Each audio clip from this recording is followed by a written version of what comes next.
नमस्कार प्यारे साथियों, आप सभी का नायक आईएएस एकेडमी पर हार्दिक स्वागत है। तो चलिए आज हम पढ़ेंगे सीरीज सेट का अगला सेट पढ़ेंगे आज, यानी साइंस में आपका स्टेप से चल रहे थे और आज आपका चौथा नंबर का सेट था, वो आज आपका चलेगा। यानी आज का आपका पहला क्वेश्चन क्या रहेगा साथियों? आज का आपका पहला सेशन ये है कि हवा में जिस गैस की मात्रा सबसे अधिक है वह कौन सी है। हवा में अगर सबसे अधिक जो गैस की मात्रा है वह कौन सी है, तो यह आज आपकी देखेंगे कि अगर सौरमंडल के अंदर सबसे अधिक कौन सी गैस की मात्रा होती है, उसके बाद में कौन सी की होती है और उसके बाद में कौन सी की होती है। तो सबसे प्राथमिकता अगर दी जाती है, प्राथमिकता दी जाती है तो हमारे सौरमंडल में नाइट्रोजन है जो कि कितने परसेंट है, नाइट्रोजन आपके पास है 78% है। आपके सौरमंडल में, हमारे सौरमंडल में नाइट्रोजन की मात्रा है जो कितने परसेंट है, 78%। जबकि आपके ऑक्सीजन कितनी है, ऑक्सीजन है 20%। ठीक है, 20% आपके क्या है, ऑक्सीजन है। वहां पर अगर बात करें तो आपके उसके बाद में ऑर्गन है, ऑर्गन कितनी है 0.9%। ठीक है, 0.9% की है आपकी है जो कि ऑर्गन है। उसके बाद में अगर कार्बन डाइऑक्साइड की बात करें तो कार्बन डाइऑक्साइड कितनी है 0.03%। ठीक है, 78% आपकी नाइट्रोजन हो जाएगी, ऑक्सीजन है जो कि आपकी 20% हो जाएगी, ऑर्गन आपकी 0.9% हो जाएगी, जबकि आपकी कार्बन डाइऑक्साइड क्या है 0.03 आपकी कार्बन डाइऑक्साइड। ये आपके क्या है सौरमंडल के अंदर इसकी जो कि प्रतिशतता ना वो इस प्रकार हो जाएगी। अब आपको अच्छी तरीके से समझ में आ गया होगा कि कौन सी गैस है जो सबसे अधिक मात्रा में है। तो आपको सबसे अधिक मात्रा में कौन सी गैस लग रही है, आपको नाइट्रोजन है जो कि कितना परसेंट, अगर परसेंट की बात करें तो कितना परसेंट है, सौरमंडल के अंदर नाइट्रोजन की मात्रा कितनी है 78%। ठीक है, तो यहां पर आपको यह क्लियर हो गया 78%। जबकि अगर बात कर ले, अगर एग्जाम में ऐसे पूछा जाए कि अगर सौरमंडल के अंदर ट्रोपोस्फियर के अंदर आपके कार्बन डाइऑक्साइड की मात्रा कितनी है तो 0.03 हो जाएगी। अगर ऑर्गन की मात्रा पूछे तो 0.9 हो जाएगी, जबकि ऑक्सीजन की अगर मात्रा की बात करें तो आपके क्या हो जाएगी 20% हो जाएगी। चलिए ये आपको अच्छी तरीके से समझ में आ गई, यानी आपका ऑप्शन नंबर जो डी आपका क्या हो जाएगा, करेक्ट हो जाएगा। चलिए अगला क्वेश्चन आपका है, सेल्सियस स्केल पर मानव शरीर का तापमान कितना होगा। ठीक है, सेल्सियस स्केल पर अगर मानव शरीर का तापमान की अगर बात करें तो कितना होता है। तो साधारण मानव में अगर टेम्परेचर की बात करें, साधारण व्यक्ति के जो कि शरीर का तापमान वह कितने डिग्री होता है, अगर फ़ारेनहाइट में बात करें, या फिर डिग्री सेल्सियस में बात करें। अगर डिग्री सेल्सियस में बात करें तो यहां पर फ़ारेनहाइट में कितनी होती है और सेल्सियस में कितनी होती है, तो आपके क्या है 98.6 डिग्री फ़ारेनहाइट। ठीक है, ये आपके यानी 98.6 डिग्री फ़ारेनहाइट की अगर बात करें तो आपकी 98.6 डिग्री हो जाएगा। अगर सेल्सियस की बात करें तो आपका हो जाएगा 37 डिग्री सेंटीग्रेड। ठीक है, 37 डिग्री सेल्सियस से आपका तापमान है। मानव शरीर का तापमान साधारणतः 37 डिग्री सेल्सियस या फिर अगर जो कि 98.6 डिग्री फ़ारेनहाइट होता है। तो आप समझ सकते हैं, यानी दोनों में से अगर ऑप्शन में कोई सा भी आ सकता है, तो आप दोनों में सिलेक्ट किसको करोगे। ठीक है, तो यहां पर आपको किसमें पूछा है, सेल्सियस के अंदर। सेल्सियस के अंदर, तो यहां पर आप सेल्सियस के अंदर आप किसको सिलेक्ट करोगे, तो यहां पर आपको दिखाई दे रहा है 98.4 डिग्री सेल्सियस। ये तो आपका हो गया फ़ारेनहाइट में, किसमें हो गया फ़ारेनहाइट में, जबकि हमें पूछा है सेल्सियस में। तो सेल्सियस में आपके पास क्या है, यहाँ पर 31 डिग्री, ये कैंसिल हो गया, ये 31 कैंसिल, ये 36.9 डिग्री है। तो या तो उसको 37 बोल दो या फिर 36.9 बोल दो तो भी आपका सही हो जाएगा। 36.9 डिग्री सेल्सियस के अंदर 36.9 डिग्री सेल्सियस बोलोगे तो भी आपका क्या हो जाएगा, राइट आंसर हो जाएगा। तो आपका क्वेश्चन नंबर है जो कि ये अगला क्वेश्चन है, इसके अंदर आगे हो जाएगा 36.9 डिग्री सेल्सियस आपका शरीर का तापमान, मानव शरीर का तापमान है जो सेल्सियस में अगर बात करें तो 37 डिग्री पूरे में बात करें तो 37 डिग्री, अगर हो सकता है अगर एग्जाम में जो कि ऑप्शन में आपका 37 डिग्री नहीं दे रखा है तो आप 36.9 डिग्री उसको आप सही मान सकते हैं। चलिए अगला क्वेश्चन आपका क्या है भाई, अगला क्वेश्चन है पानी का घनत्व अधिकतम कब होता है। ठीक है, कौन से डिग्री पर आपका पानी का घनत्व क्या होता है, अधिकतम होता है। तो यहां पर अगर बात करते हैं 4 डिग्री सेंटीग्रेड पर, 4 डिग्री सेंटीग्रेड पर, 4 डिग्री सेंटीग्रेड पर घनत्व क्या होता है, घनत्व अधिक होता है, जबकि 4 डिग्री पर आयतन न्यूनतम होता है। ठीक है, यहां पर आप समझ सकते हो अगर 4 डिग्री सेंटीग्रेड पर पानी का घनत्व सबसे अधिक होता है, जबकि यहां पर 4 डिग्री सेंटीग्रेड पर पानी का आयतन सबसे न्यूनतम होता है। चलिए अगला क्वेश्चन आप देख सकते हैं, यह आपका यहां पर ये हो गया बी ऑप्शन क्लियर। अगला क्वेश्चन आप समझ सकते हैं परमाणु के नाभिक में निम्न कण होते हैं। भाई परमाणु के नाभिक में उपस्थित कण कौन कौन से होते हैं। तो यहां पर बात करें अत्यंत छोटे छोटे कण, अत्यंत छोटे छोटे कणों से मिलकर बना पदार्थ क्या कहलाता है, परमाणु कहलाता है। ठीक है, अत्यंत छोटे छोटे कणों से,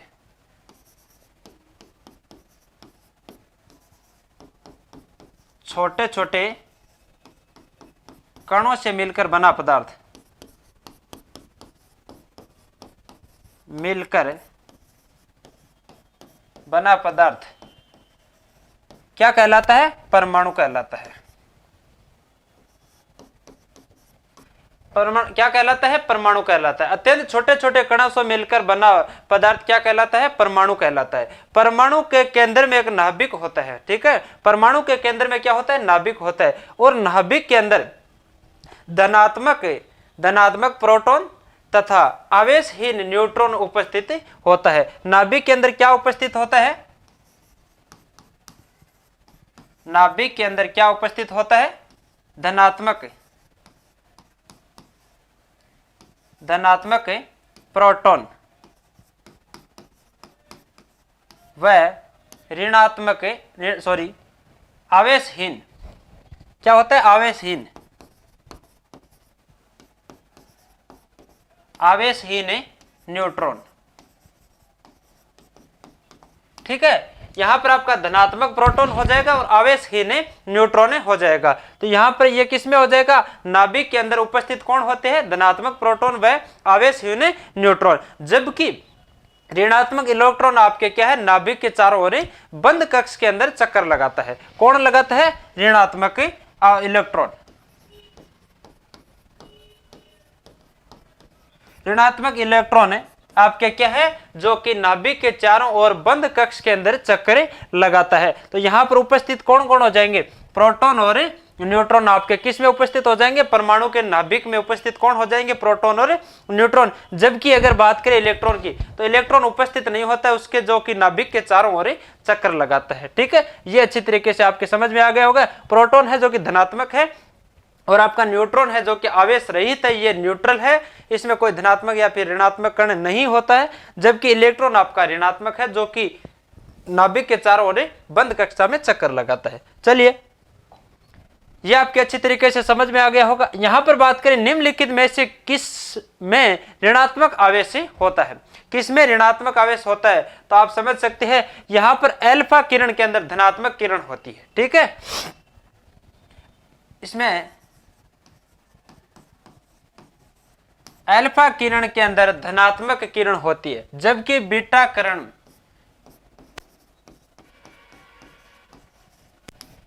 किरण में ऋणात्मक किरण होती है, जबकि आपकी गामा किरण क्या है, आवेश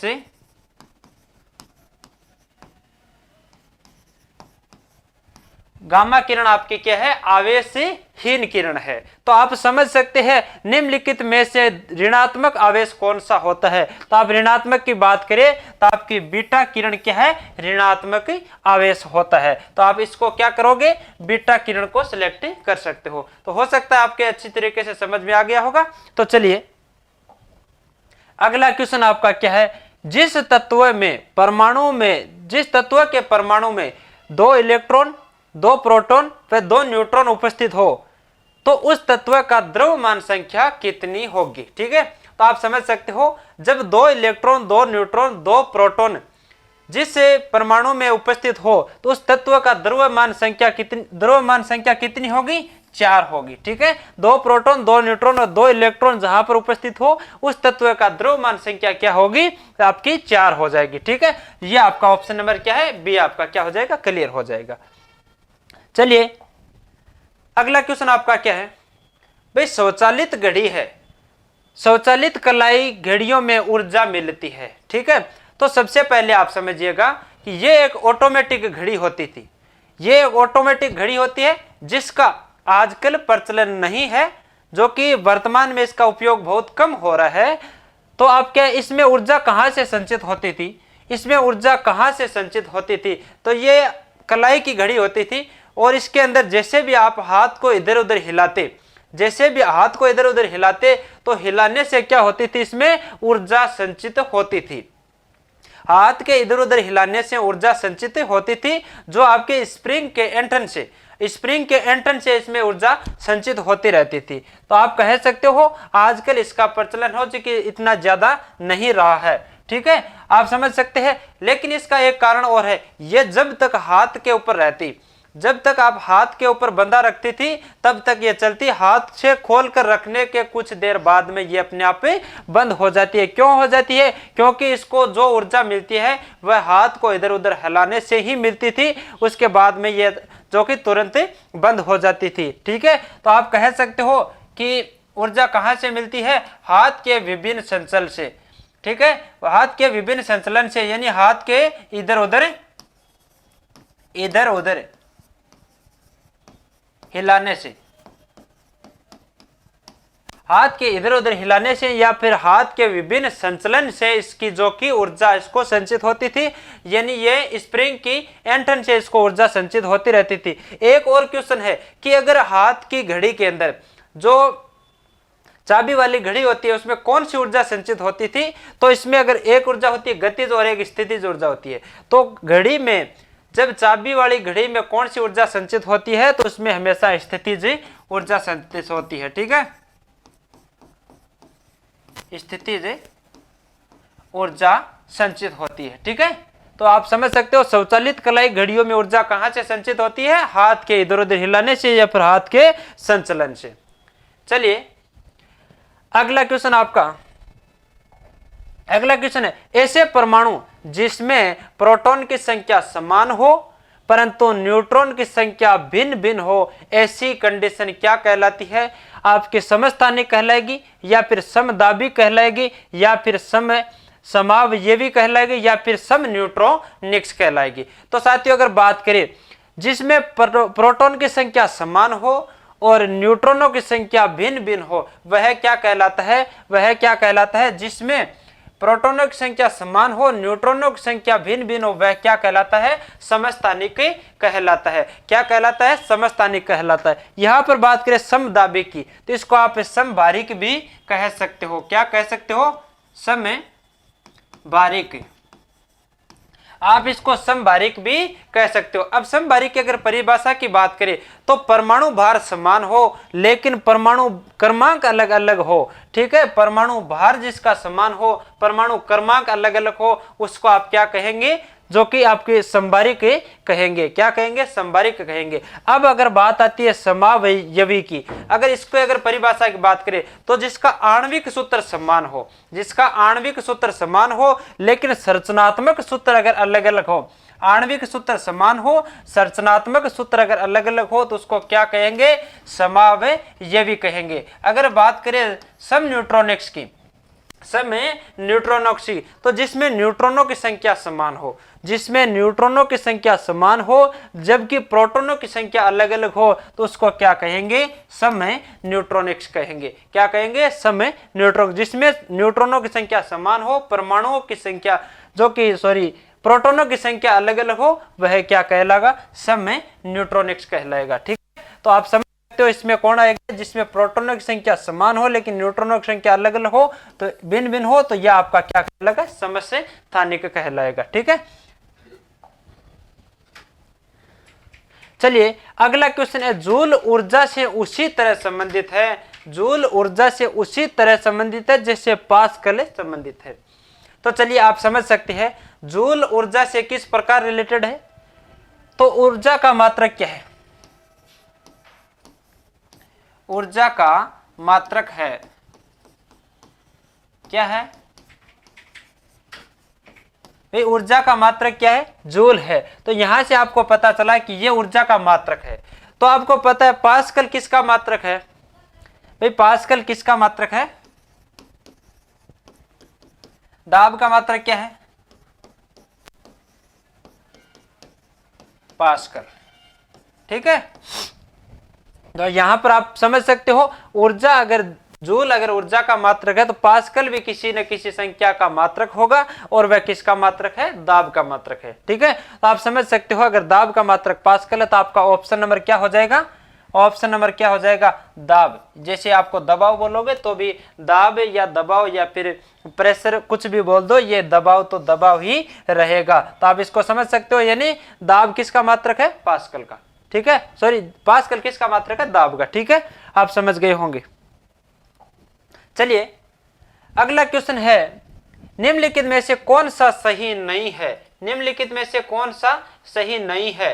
तो आप कह सकते हो विकास का सिद्धांत किसने प्रतिपादित किया था, विकास का सिद्धांत चार्ल्स डार्विन द्वारा प्रतिपादित किया गया है, बिल्कुल किया गया है, विकास का सिद्धांत चार्ल्स डार्विन द्वारा प्रतिपादित किया गया है। किसी परमाणु के नाभिक का टूटना नाभिकीय संलयन कहलाता है, नहीं कहलाता है, यह आपका गलत है, यह आपका बी ऑप्शन गलत है। जबकि आगे पढ़े, जो कि ड्राई आइस से ठोस कार्बन डाइऑक्साइड के अतिरिक्त कुछ नहीं है, बिल्कुल सही बात है। टेलीफोन का खोज, टेलीफोन का आविष्कार किसने किया था, टेलीफोन का आविष्कार ग्राहम बेल ने किया था, यह भी आपका सही है।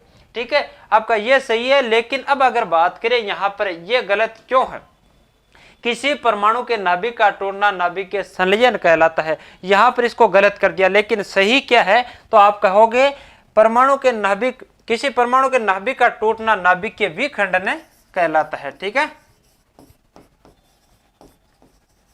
नाभिक के विखंडन, विखंडन कहलाता है।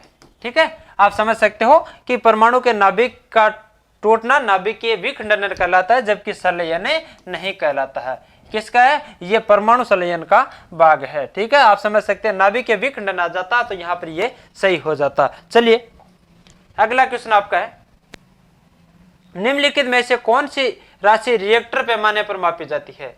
ठीक है, कौन सी राशि है जो कि आपकी, जो कि रिएक्टर पैमाने पर मापी जाती है।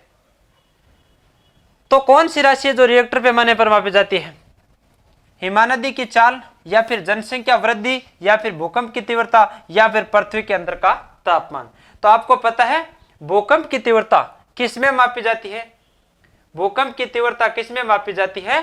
तो आपके क्या है, भूकंप की तीव्रता है, सबसे पहले रिएक्टर पैमाने पर किसकी मापी जाती है, भूकंप की तीव्रता की। यहां पर बात करें भूकंप की तीव्रता किसमें मापी जाती है, रिएक्टर पैमाने पर, है ना, रिएक्टर पैमाने पर किससे मापी जाती है,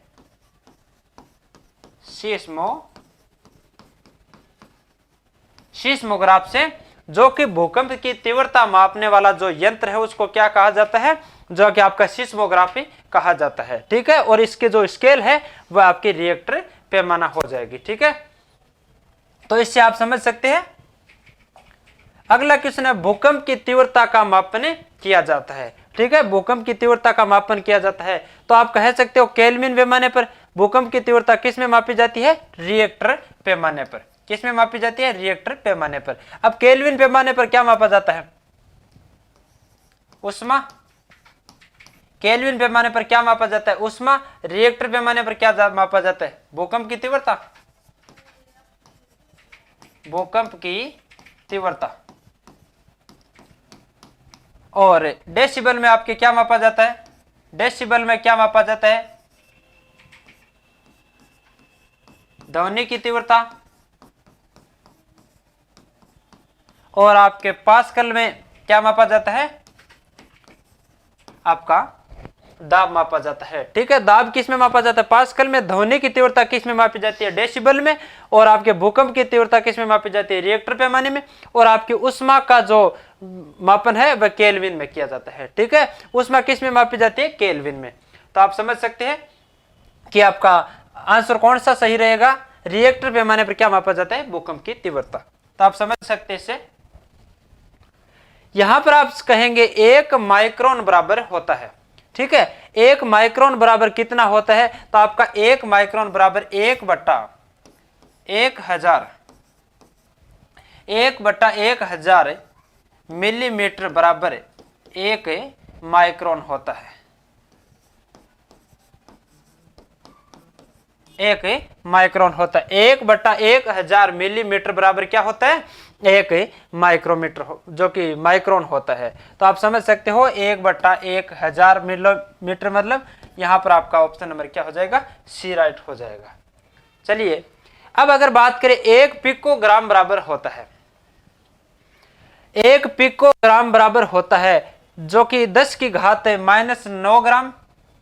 यहां पर ये ऐसे नहीं लिख के ऐसे लिखा गया है। ठीक है, 9 ग्राम है। यहां पर आपके 10⁻6 ग्राम है, यहां पर 10⁻12 ग्राम है, यहां पर 10⁻15 ग्राम है। ठीक है, तो आप समझ सकते हो जैसे आपको यहां पर पिकोग्राम बराबर होता है तो आप कह सकते हो पिकोग्राम बराबर कितना होता है, तो यहां पर 10⁻12 10⁻12 बराबर क्या होता है, 1 पिकोग्राम होता है। क्या होता है, 1 पिकोग्राम होता है। यहां पर अगर 10⁻6 की बात करें, यह आपका क्या होता है,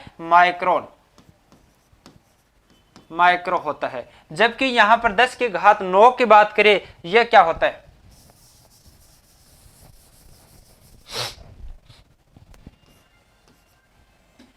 10⁻9 बराबर क्या होगा, नैनो हो जाएगा। ठीक है, 10⁻6 बराबर क्या हो जाएगा, माइक्रो हो जाएगा। 10⁻12 बराबर क्या हो जाएगा, पिको हो जाएगा। ठीक है, क्या हो जाएगा, पिको हो जाएगा। 10⁻15 ग्राम बराबर क्या हो जाएगा, 10 जो कि 15 बराबर -15 बराबर क्या हो जाएगा,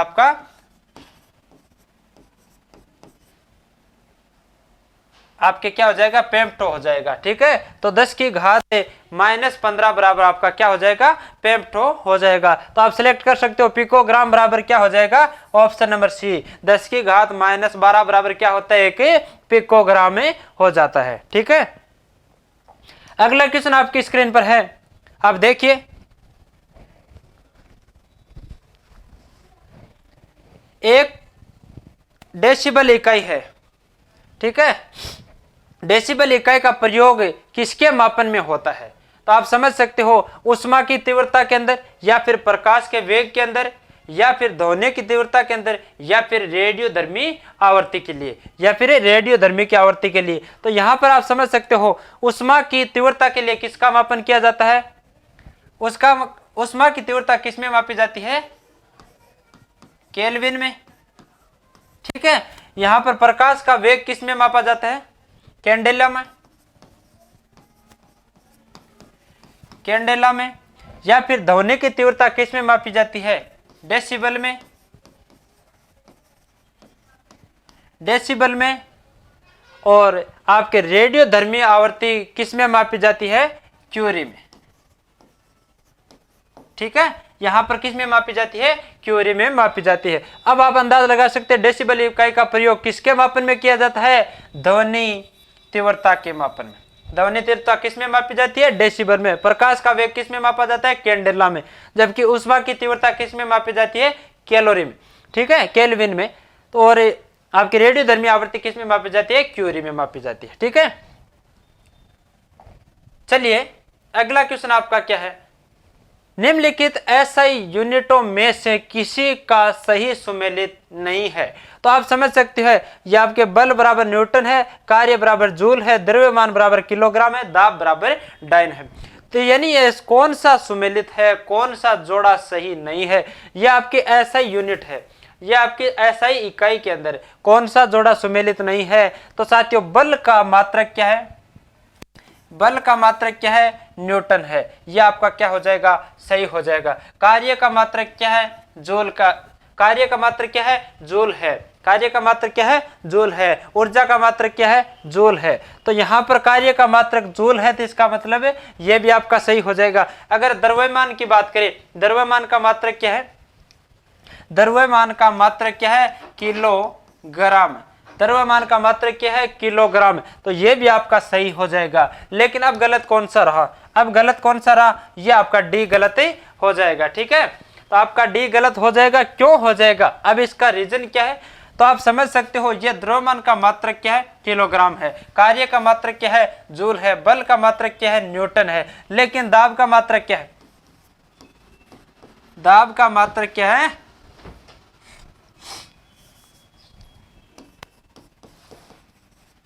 दाब का मात्रक क्या है साथियों? आपका पास्कल हो जाएगा। दाब का मात्रक पास्कल है, जबकि यहां पर दाब का मात्रक डाइन लिख रखा था, यह आपका गलत हो जाएगा। इसलिए आपका ऑप्शन नंबर डी क्या हो गया? गलत हो जाएगा। यहां पर अगर बात करें, अगर यांत्रिक ऊर्जा की एसआई इकाई क्या है? यांत्रिक ऊर्जा की एसआई इकाई आपकी वाट है, या फिर जूल है, या फिर न्यूटन सेकंड है, या फिर जूल सेकंड है। तो यहां पर अगर बात करें, न्यूटन सेकंड किसका मात्रक है? जूल किसका है? वाट किसका है? तो आपके बात करें, अगर बात करें तो आपका यांत्रिक ऊर्जा, ऊर्जा का मात्रक मैंने अभी बताया था। ऊर्जा का मात्रक क्या है साथियों? ऊर्जा का मात्रक जूल है। किसका? ऊर्जा का मात्रक क्या है? जूल है।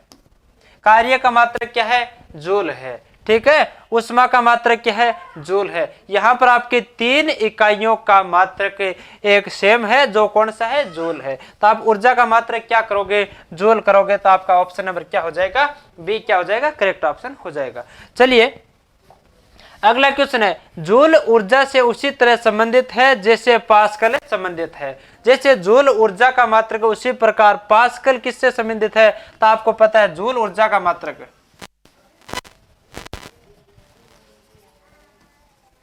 ऊर्जा का मात्रक क्या है? जूल है। उसी प्रकार पास्कल का पास्कल किसका मात्रक है?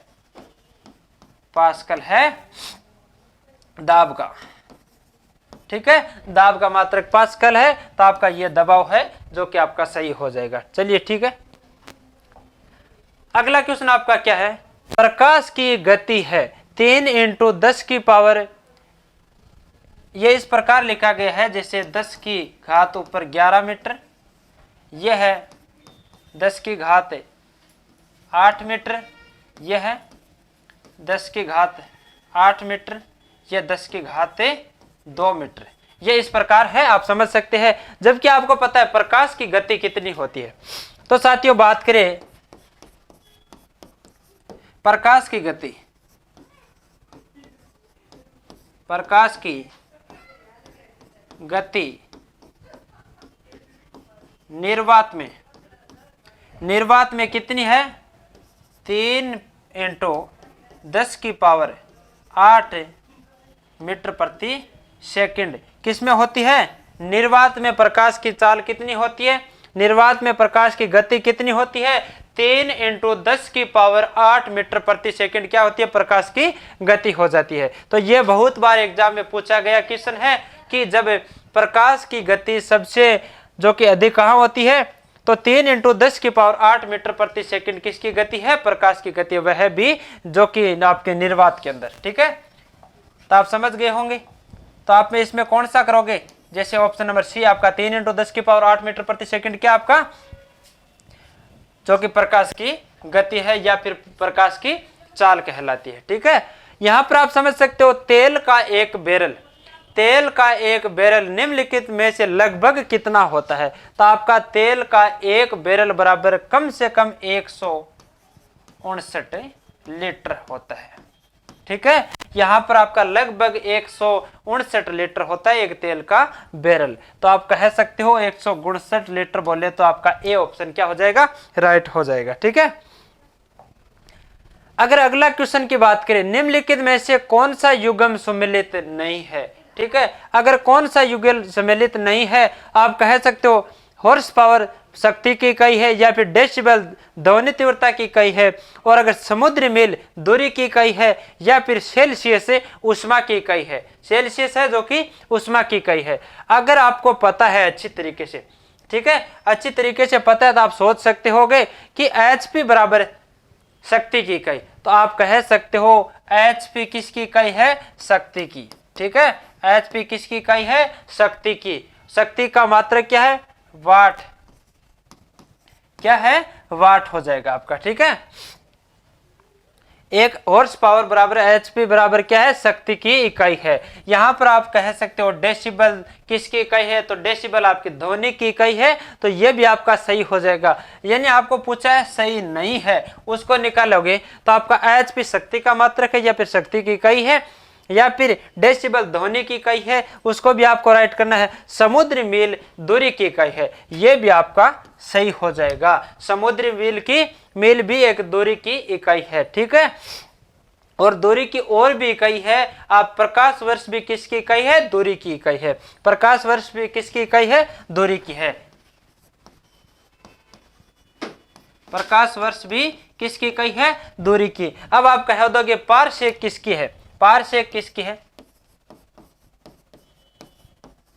पारसेक भी दूरी की इकाई है। ठीक है, तो आप कह सकते हो अगर समुद्री मील भी दूरी की है, और आपके जो कि प्रकाश वर्ष भी दूरी की है, और पारसेक भी दूरी की है। अगर आपको पता है कि ये सब इकाइयां अगर दूरी की है, तो इसको कब कब यूज किया जाता है? तो जब उसको छोटी दूरी, या फिर उससे अधिक दूरी, या फिर उससे और अधिक दूरी, जैसे जैसे दूरी बढ़ती जाती है, तब तब आप क्या है? पारसेक बराबर, यानी प्रकाश वर्ष कहाँ यूज करता है? तो बहुत लंबी दूरी को ज्ञात करना हो, वहां पर पारसेक को यूज करता है। उससे कम दूरी ज्ञात करने के लिए आप प्रकाश वर्ष का यूज कर सकते, उससे कम दूरी के लिए आप समुद्री मील का उपयोग कर सकते हो। यहाँ पर अगर गलत कौन है साथियों? अगर ये 3 सही है तो गलत कौन होगा? डी होगा। और डी गलत क्यों होगा? यहाँ पर सेल्सियस किसकी इकाई है? सेल्सियस किसकी इकाई है? तापमान की। ठीक है, सेल्सियस किसकी इकाई है? तापमान की। ठीक है, तो आपका तापमान बराबर क्या मापा जाता है? सेल्सियस से। तो उष्मा की इकाई क्या है साथियों? कैलोरी। ठीक है, या फिर केल्विन कह सकते हो। यहां पर उष्मा की इकाई क्या है साथियों? केल्विन कह सकते हो। तो यहां पर आप लिख सकते हो केल्विन।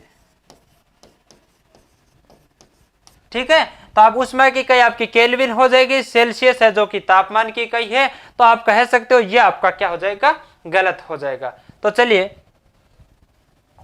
अगला क्वेश्चन आपका क्या है? चालक की विद्युत प्रतिरोधकता की इकाई है, तो ये आपका क्या है? वोल्ट क्या है?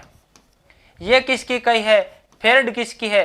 एम्पियर किसकी इकाई है? ओम किसकी है? तो वोल्ट आपकी इकाई किसकी है? वोल्टेज की, या फिर विभवांतर की? विभवांतर की, या फिर विभव के अंतर की? विभव अंतर की। अगर वोल्टेज की इकाई मान लो, या वोल्टेज का मात्रक भी वोल्ट होता है, विभवांतर का मात्रक भी वोल्ट होता है, विभव के अंतर का मात्रक भी वोल्ट होता है। अगर दो विभवों के बीच अंतर, अगर दो बिंदुओं के बीच अंतर की बात करें, तो भी उसका क्या होगा? मात्रक वोल्ट होगा। जबकि यह आपका वोल्टेज, विभवांतर, विभव का अंतर, या फिर विभव,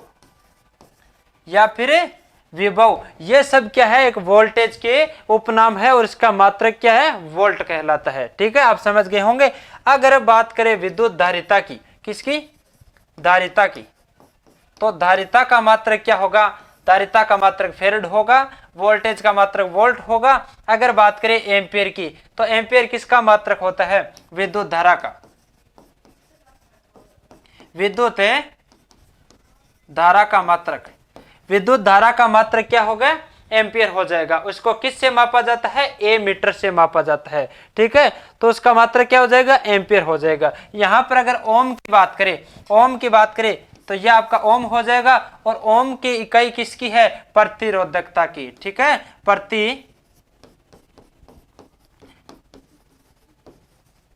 प्रतिरोधकता की इकाई क्या है? ओम है। यहां पर आप समझ सकते हो, अगर चालकता की विद्युत प्रतिरोधकता की इकाई कौन सी है तो आप अच्छी तरीके से समझ सकते हो, यह प्रतिरोधकता की इकाई ओम है, विद्युत धारा की इकाई एम्पियर है, या फिर विद्युत धारिता की इकाई फेरेड है, और आपके वोल्टेज की इकाई वोल्ट है। अच्छी तरीके से समझ गए होंगे तो आपका ओम आपको क्या करना है? राइट कर देना है। ठीक है,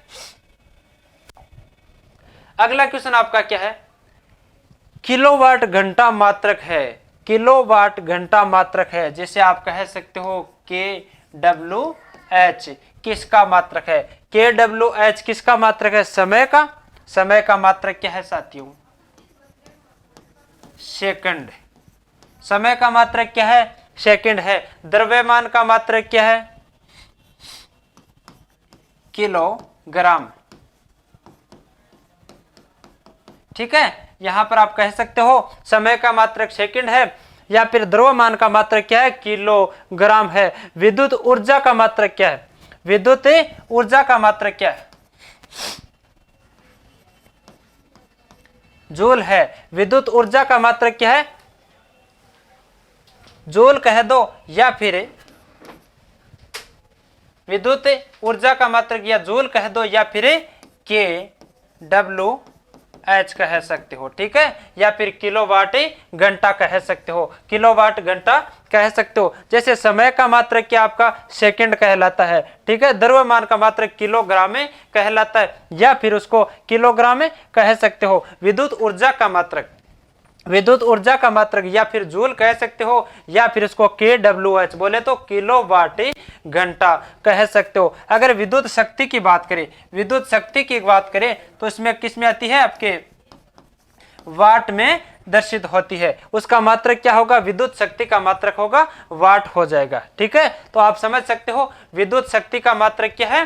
विद्युत शक्ति का मात्रक वाट है। विद्युत ऊर्जा का मात्रक KWH किलोवाट घंटा है, या फिर आप जूल कह सकते हो। अगर द्रव्यमान की बात करें तो द्रव्यमान का मात्रक है आपके किलोग्राम, या फिर समय की बात करें तो समय का मात्रक आपका सेकंड कहलाता है। ठीक है, चलिए अगला क्वेश्चन आपका क्या है? यानी एम्पियर क्या नापने के लिए काम आता है? एम्पियर क्या मापने की इकाई है? तो एम्पियर विद्युत धारा मापने की इकाई है, या फिर वोल्टेज मापने की इकाई है, या फिर प्रतिरोध मापने की इकाई है, या फिर पावर मापने की इकाई है। ठीक है, या फिर पावर मापने की इकाई है। तो साथियों विद्युत धारा है जो कि इसमें आपका क्या काम आता है? एम्पियर बोले तो एम्पियर किसके मापने की इकाई है? विद्युत धारा मापने की। ठीक है, यहां पर वोल्टेज की इकाई मापने के लिए क्या है साथियों? वोल्ट है। ठीक है, यहां पर वोल्टेज मापने की इकाई क्या है? वोल्ट है। प्रतिरोध मापने की इकाई क्या है? क्या है? ओम है आपकी। और पावर मापने, शक्ति मापने की इकाई क्या है? वाट है। ठीक है, पावर मापने की इकाई जैसे शक्ति मापने की इकाई क्या आपके वाट है, वाट को W से प्रदर्शित करते हैं। जबकि आपका प्रतिरोध मापने की इकाई क्या है? ओम है। ओम को आप किससे प्रदर्शित करते हो? ऐसे प्रदर्शित करते हो। वोल्टेज को किससे? वोल्टेज मापने की इकाई क्या है? वोल्ट है। वोल्ट को आप किससे? W से प्रदर्शित कर सकते हो। विद्युत धारा मापने की इकाई क्या है? एम्पियर है। एम्पियर को आप A से प्रदर्शित कर सकते हो। ठीक है, तो विद्युत धारा मापने की इकाई आपकी एम्पियर है, और आपके वोल्टेज मापने की इकाई आपकी क्या है? वोल्ट है। और आपके प्रतिरोध मापने की इकाई आपकी ओम है, और आपके पावर या फिर शक्ति मापने की इकाई है जो आपकी क्या है? वाट है। ठीक है, तो आप अच्छी तरीके से इसको भी समझ गए होंगे। और आप इसका आंसर क्या है? एम्पियर मीटर बोले तो विद्युत धारा मापने का जो कि इकाई है वह आपकी क्या कहलाएगी? एम्पियर कहलाएगी। चलिए अच्छी तरीके से समझ गए होंगे, तो अगले क्वेश्चन पे चले। यहां पर निम्नलिखित में से कौन चुंबकीय क्षेत्र की इकाई नहीं है? कौन चुंबकीय क्षेत्र की इकाई नहीं है? तो साथियों गॉस है। यह आपकी क्या है? चुंबकीय क्षेत्र की इकाई है। यह आपके चुंबकीय क्षेत्र की इकाई है। टेस्ला भी चुंबकीय क्षेत्र की इकाई है। न्यूटन प्रति एम्पियर मीटर भी चुंबकीय क्षेत्र की इकाई है। जबकि आपका क्या है? वेबर इससे बाहर है, वेबर इससे अलग है। तो वेबर किसका मात्रक है? किसकी इकाई है? यह आपके चुंबकीय फ्लक्स घनत्व की इकाई है। ठीक है, चुंबकीय फ्लक्स घनत्व है।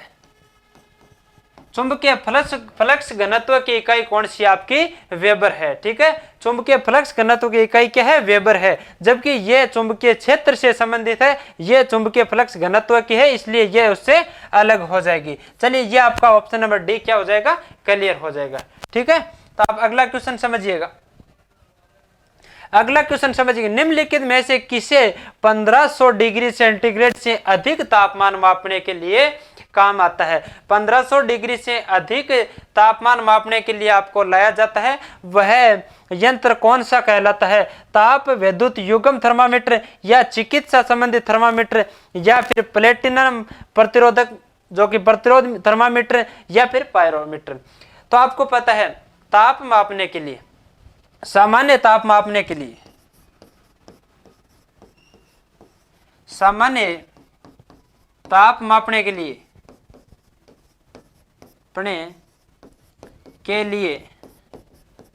किसका प्रयोग किया जाता है। सामान्य तापमान मापने के लिए किसका प्रयोग किया जाता है, थर्मामीटर का प्रयोग किया जाता है। किसका, थर्मामीटर का। थर्मामीटर का अगर शॉर्ट में कहे तो उसे ताप मापी कहेंगे। क्या कहेंगे इसको, ताप मापी कहेंगे। अगर आपको बात करें कि जब उच्च तापमान मापना हो, उच्च ताप मापने के लिए, उच्च ताप मापने के लिए, उच्च ताप मापने का यंत्र कौन सा आपका, पायरोमीटर। उच्च ताप मापने का यंत्र कौन सा आपका, पायरोमीटर। जब आपका उच्च ताप बोले तो 1500 डिग्री सेंटीग्रेड से ऊपर का अगर तापमान हमें मापना हो तो आप किसका यूज करोगे, पायरोमीटर का। जब आपको 500 मीटर से अधिक आपको तापमान मापना हो तो आप प्लेटिनम प्रतिरोधी थर्मामीटर का आविष्कार जो कि आपका उपयोग कर सकते हो। और वैसे वैसे करके आपको जब 500 से नीचे हो तो इन सभी थर्मामीटर का आविष्कार जो कि उपयोग कर सकते हो। लेकिन आपको क्या है, 1500 डिग्री सेंटीग्रेड से ऊपर जाने के लिए, 1500 डिग्री सेंटीग्रेड से ऊपर अगर तापमान मापना हो तो आपको पायरोमीटर काम में लेना होगा। ठीक है, यहां पर आप समझ सकते हो कौन सा सुमेलित सही नहीं है, कौन सा सुमेलित नहीं है। आप कह सकते हो kWh, या फिर किलोवाट घंटा, या फिर किलोवाट आवर बोले तो ये विद्युत शक्ति का मात्रक है। ठीक है, यह विद्युत से संबंधित है, यह भी सही है। सेल्सियस बराबर ताप, तो तापमान भी सेल्सियस का जो कि मात्रक है। RH गुणांक किसका है, रक्त का है, यह भी सही है। लेकिन रिएक्टर पैमाना, यह भी सही है, यह भी सही है, लेकिन रिएक्टर पैमाना गलत है। रिएक्टर पैमाने पर क्या मापा जाता है, रिएक्टर पैमाने पर क्या मापा जाता है, भूकंप की तीव्रता। भूकंप की तीव्रता, भूकंप की तीव्रता किस में मापी जाती है, रिएक्टर पैमाने में। यहां पर आपको क्या दे रखा है, आर्द्रता दे रखी है। ठीक है, यहां पर आपको आर्द्रता दे रखी है, तो आर्द्रता को रिएक्टर पैमाने पर नहीं मापा जाता है, आर्द्रता को रिएक्टर पैमाने पर नहीं मापा जाता है, इसलिए आपका ऑप्शन नंबर डी जो कि सुमेलित नहीं है। कौन सुमेलित नहीं है, यहां पर आपका kWh जो कि विद्युत से संबंधित है, यहां पर सेल्सियस ताप से संबंधित है, या फिर RH गुणांक, या फिर RH फैक्टर ये रक्त से संबंधित है, जबकि रिएक्टर पैमाना आर्द्रता से संबंधित नहीं है। यह आपका क्या हो जाएगा, गलत हो जाएगा। चलिए अगला क्वेश्चन आपका क्या कहलाता है, जब डॉब्सन इकाई का प्रयोग किया जाता है, डॉब्सन इकाई का प्रयोग कहां पर किया जाता है, तो यहां पर आपकी क्या है, हीरे की मोटाई मापने के लिए, या फिर पृथ्वी की मोटाई मापने के लिए, या फिर ओजोन परत की मोटाई मापने के लिए, या फिर सौर के मापन में काम आता है। तो अगर साथियों बात करें सौर के मापन में कौन सा काम आता है, डेसिबल। सौर के मापन में क्या काम आता है, डेसिबल। क्या काम आता है, डेसिबल। यहां पर ओजोन परत की मोटाई मापने के लिए क्या काम आता है, डाबसन। क्या काम आता है, डाबसन। हीरे की मोटाई मापने के लिए क्या काम आता है, कैरेट। ठीक है। हीरे की मोटाई मापने के लिए क्या काम आता है, कैरेट काम आता है, या फिर ओजोन परत की मोटाई मापने के लिए क्या काम आता है आपका, जो कि डॉब्सन काम आता है। जबकि आपके शोर को मापने के लिए, ध्वनि को मापने के लिए क्या काम आता है आपका, डेसिबल काम आता है। तो आप कह सकते हो डेसिबल, जो कि डॉब्सन मापने की, डॉब्सन आपकी इकाई है, ये किसकी इकाई है, आपकी ओजोन परत की मोटाई मापने के लिए किसका उपयोग करते हैं आप, किसकी इकाई का, डॉब्सन इकाई का। ठीक है, आप ये भी समझ गए होंगे। अगला क्वेश्चन है, रेडियो धर्मिता की इकाई क्या है, फर्मी है या फिर कैंडेला है, या फिर क्यूरी है, या फिर एंगस्ट्रम है। तो साथियों अगर बात करें रेडियो धर्मिता की इकाई आपकी क्या है, जो कि क्यूरी है। रेडियो धर्मिता की इकाई क्या है, क्यूरी है। रेडियो धर्मिता का आविष्कार किसने किया, रेडियो धर्मिता का आविष्कार किसने किया, किसने किया, मार्कोनी ने किया था। रेडियो का आविष्कार, जो कि रेडियो धर्मिता का आविष्कार किसने किया था, मार्कोनी ने किया था। तो ये आपको यहां से 2 क्वेश्चन क्लियर हो रहे हैं, ये आपके क्यूरी सही हो गया। तो चलिए अगला क्वेश्चन आपका क्या है, अगला क्वेश्चन है, सीजीएस प्रणाली में श्यानता गुणांक की इकाई है। सीजीएस जो कि सीजीएस प्रणाली में श्यानता गुणांक की इकाई क्या होती है साथियों, तो सीजीएस प्रणाली में श्यानता की इकाई होती है पॉइंज। क्या होती है, पॉइंज, या फिर इसको कह सकते हैं डेका पॉइंज, डेका पॉइंज, या फिर इसको कह सकते हैं पास्कल सेकंड, या फिर इसको कह सकते हैं या पॉइंज, या फिर डेका पॉइंज, या फिर पास्कल सेकंड। यानी ये तीनों नाम इसी के हैं, पास्कल जो कि पॉइंज के ही है, या फिर उसको पॉइंज कह सकते हो, या डेका पॉइंज कह सकते हो, या फिर पास्कल सेकंड कह सकते हो। तो ये हो आपकी, जो कि आज की साइंस क्लास का आपका लास्ट क्वेश्चन था।